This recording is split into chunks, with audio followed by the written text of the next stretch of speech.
Hi குட்டீஸ், இன்னைக்கு ஒரு ரொம்ப அழகான கதை கேட்க போறீங்க. இந்த கதையில ஒரு மந்திர காகம் இருக்கு. நல்ல மனசு இருந்தா என்ன நடக்கும்னு சொல்லும் பாடம் இருக்கு. வாங்க கதைக்குள்ள போலாம். ஒரு அழகான கிராமத்துல பசுமையான வயல்கள் இருந்தது. மரங்கள் காற்றுல ஆடிக்கிட்டே இருக்கும். காலையில பறவைகள் எல்லாமே கீச் கீச்சுன்னு சத்தம் போடும். மாலை நேரத்துல சூரியன் முழுவா ஒளி வீசும். அந்த கிராமத்துக்கு பக்கத்துல ஒரு சின்ன காடு இருந்தது. அந்த காட்டுல நிறைய பறவைகள் வாழ்ந்துட்டு வந்தாங்க. அதுல ஒரே ஒரு காகம் மட்டும் ரொம்பவே வித்தியாசமானது.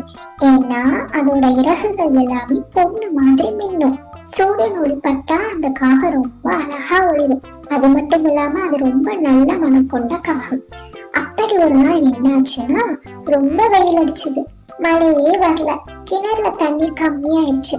பறவைகளுக்கெல்லாம் தண்ணீர் கிடைக்காம ரொம்ப கஷ்டப்பட்டது. இந்த காகத்திற்கும் ரொம்ப தாகமா இருந்தனால ஒரு ஊரா பறந்து தெரிஞ்சது. அப்படி பறக்கும்போது ஒரு கிராமத்தின் ஓரத்துல ஒரு பழைய கிணறு இருந்தது. அதில் அடியில் மட்டும் கொஞ்சம் தண்ணி இருந்தது காகம் பார்த்தது. ஆனா அது ரொம்ப கீழே இருந்தனால காகம் என்ன பண்றதுன்னு தெரியாம இருந்தது. அப்போ பக்கத்துல இருந்த ஒரு சின்ன கல்லை எடுத்து கிணற்றுக்குள்ள போட்டுச்சு. பிறகு இன்னொரு கல். நேரம் போக போக காகம் கொஞ்சம் சோர்ந்துச்சு. ஆனா அதோட முயற்சியை மட்டும் நிறுத்தவே இல்லை. மெதுவா கிணற்றோட தண்ணி மேல வந்துச்சு. அப்புறம் காகம் நல்லா தண்ணி குடிச்சிட்டு ரொம்ப சந்தோஷமா பறந்து போச்சு.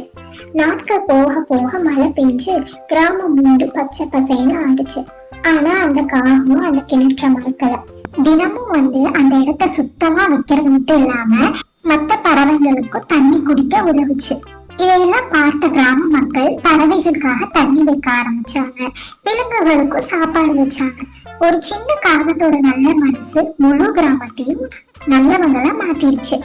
சோ குழந்தைகளே, இந்த கதையிலிருந்து நம்ம என்ன கத்துக்கிட்டோம்? யாராவது நமக்கு உதவி பண்ணா அது சின்ன உதவியா இருந்தாலும் அதை மறக்காம நினைவுல வச்சுக்கணும். தங்கம் மாதிரி மின்னுற இறகுகள் இல்லை என்றாலும் தங்கம் மாதிரி மனசு இருந்தா அதுதான் உண்மையான அழகு.